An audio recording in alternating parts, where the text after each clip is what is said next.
it was just devastating and really upsetting. And so, you know, coming from that, I woke up to an email from Neill that just said, hey, I'm thinking of doing like and this was it had a different inception point, this film originally. Mhm. It turned into what it Oh, was, really? but the inception of it originally was, Dropping you in 3, 2, 1.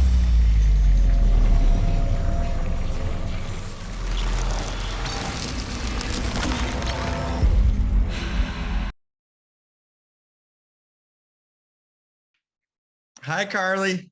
hi Jim, what's going on? I'm good. Sorry, running a little like dodging like a big tornado-esque storm coming here. So What's happened? Where are you? I'm in Chicago. Oh dear. It's been so bad the last few days. It's been like 100 some degrees with like deathly humidity and like big storms. So it's like, And your power's still on? yeah, power's still on, luckily, but it's been nonstop back and forth. So it's just one of those things where like a lot happening and chaos a little bit on the streets, but glad I made it. Thanks for taking the time to talk to me, given Absolutely. your. How are you? Where are you at? I'm in Australia right now. Oh, wow. What are you doing out there? Great, mate. My husband's from here, so Okay. we came out to see, you know, family and friends, but then he ended up booking a job here, so that's why we're here. So that's the deal. Convenience for him, especially, you know?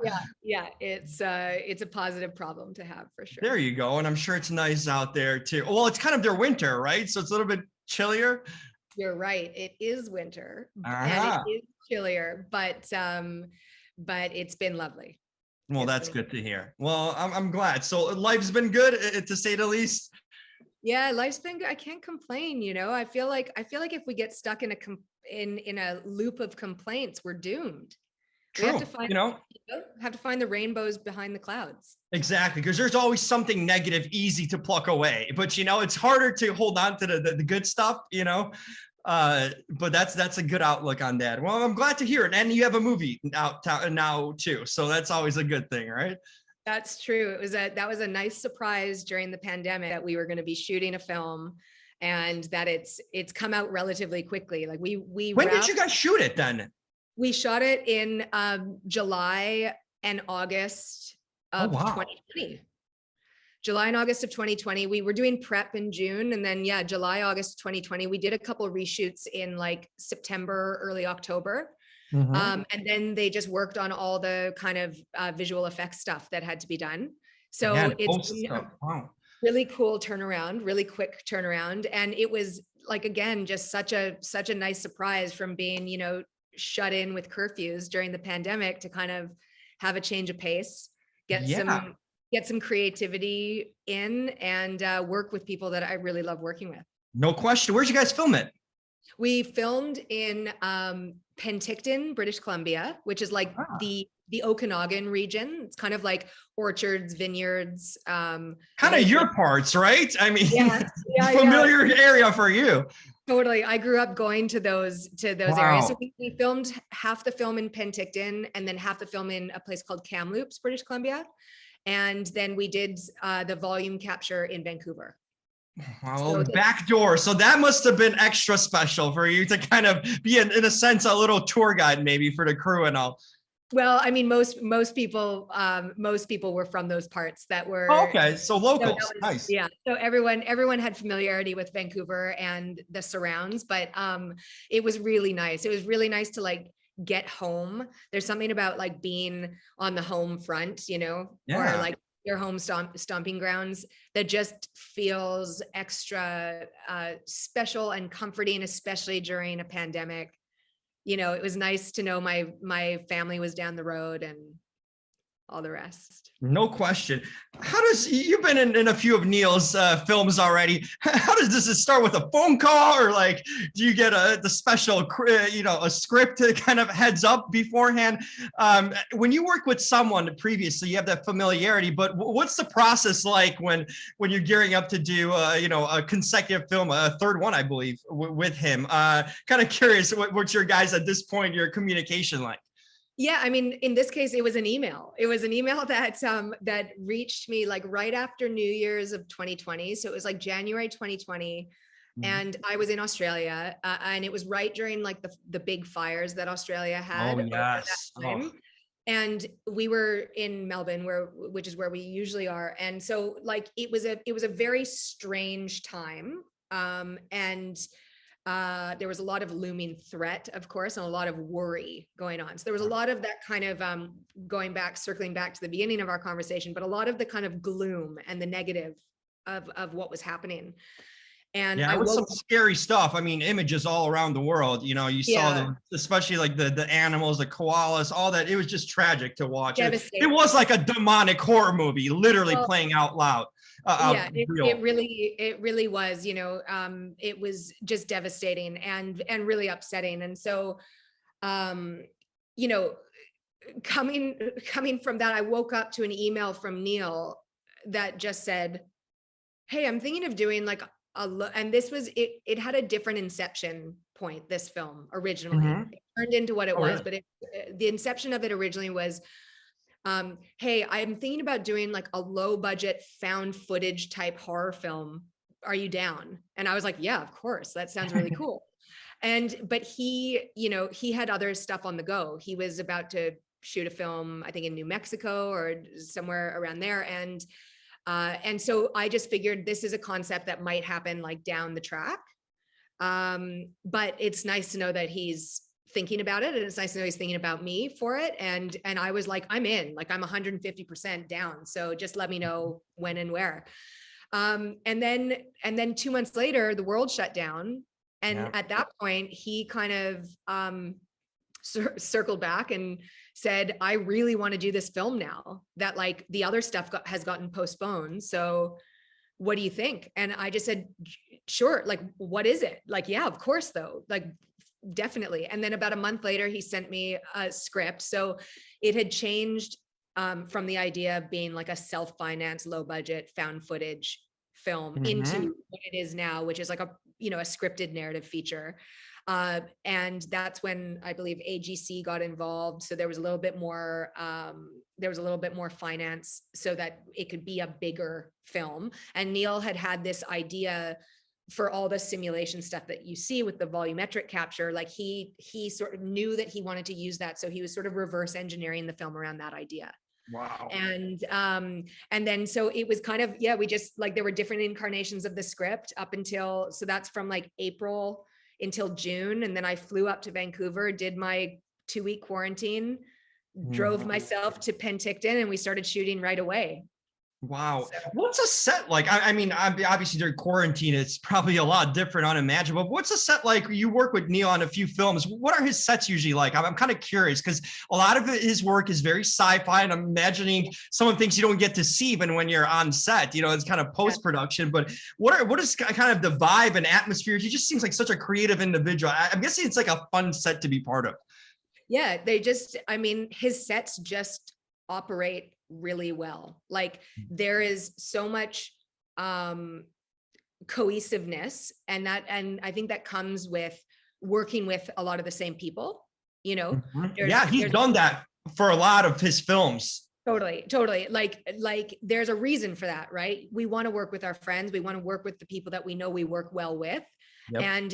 And when you're afforded the luxury of having a shorthand with those people, it just makes everything a lot more copacetic and smooth running, so his sets always operate really well. But then beyond that, they're really fun because everybody knows one another and everybody's good for a laugh, and everybody like wants to just chill but create a good film. So it's like it's the perfect to me, it's like the perfect sweet spot, because everybody's good at what they do. They want to get it done, but they're easygoing about the whole thing. Yeah. No, You know? that sounds like an ideal set. You know, working with friends is one of the most underrated things, you know, for as a viewer, you might not know about, but as for an actor and directors, it's I always hear that. It's like, I don't Yeah. want the most talented person. If you can guarantee me like a great set with a good atmosphere with good people, it's usually like the number one thing, you know? Honestly, it just makes everything Mhm. like so well oiled to have good people around. It takes away that, it takes away that X factor of problem or trouble. It's like Yeah. if you all get along and you're after the same thing, it's just then it really is just about creating entertainment. And that's Mhm. such a pleasure. I could imagine you're in good hands then. You know, this Yeah. film, it's like, you know what you're getting with his films too, in a sense, because you know there's going to be that sci-fi kind of futuristic element to it. But I've seen a lot of like demonic movies, but I've never seen one of this kind. You know, it was really a twist on the genre, because because there's so many elements that are very futuristic and sci-fi, but yet it still gives you that kind of you know, genre feel of like a possession horror movie. I was kind of fascinated watching because I'm like, I feel like I'm watching two movies in one, you know, being nicely like superimposed together. It's a 2-for-1 sale. That's Yeah. what we were going for.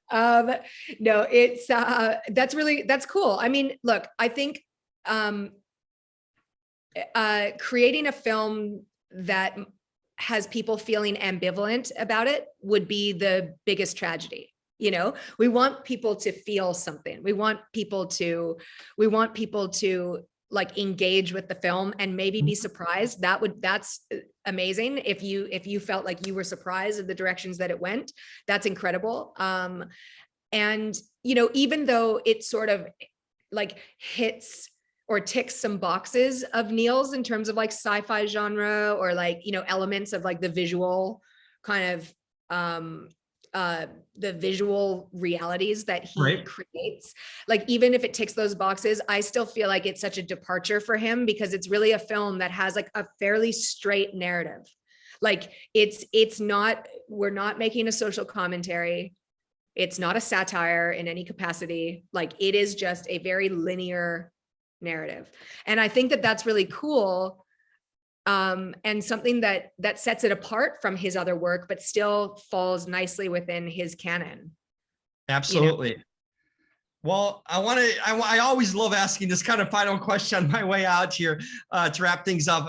You know, I've seen your work for years. I mean, my goodness, I think the first one, was it Disturbing Behavior with Katie Holmes? I think James Marsden, you were in it, right? I mean, that was, boy, that's a while ago, but I remember you from the first time there and over the years.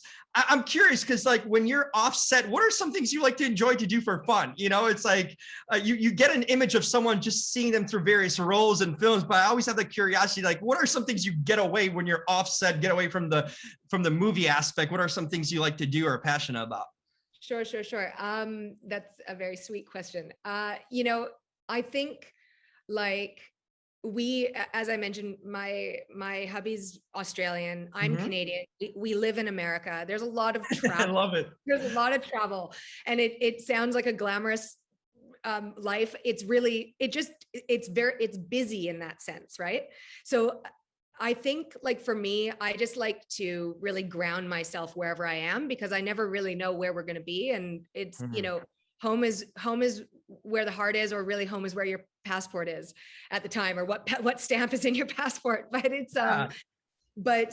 so I think for me, like, grounding is really important. Like, right now I'm loving, walking along this glorious beachfront that is in our neck of the woods right now, and getting my feet in the sand and my feet in the water, and like just grounding myself in the place that I am now. I'm also, like, um on a very, very micro level, like, I love a puzzle.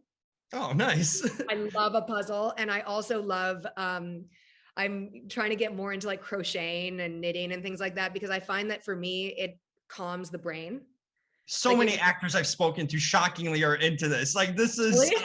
yeah, I don't know, it's a crocheting thing. Apparently it's a crocheting pandemic going on, and with the actors loving it. Yep. Honestly, like, for me, or also like word games and puzzles, it's just, for me, it's a way that I can like tune my brain off, like turn my brain off and like tune into something. And I become like really, really very quiet, like very quiet when I'm doing it. So I think it's good for everybody. I love it. What a great answer. What a great thing to get your mind away from all the craziness of scripts and characters and that. See, love these little nuggets. Boy, like I said, been a long time fan of yours, and it's so cool for me to get to talk to you finally. And of course, enjoy your work and love seeing you always doing new fun things. So thanks for taking the time to talk to me. Jim, thank you so much. And I really appreciate that. And it's been a treat to talk to you too. So thanks. Absolutely. Hopefully it's not the first and last time, can't wait to talk to you on your next thing. Absolutely. That'd be great. Enjoy that sand. Shall do. Take care. Bye, Carly. Bye-bye. Good luck with the storm. I'll try. Yes. Stay safe. Bye-bye. Thank you.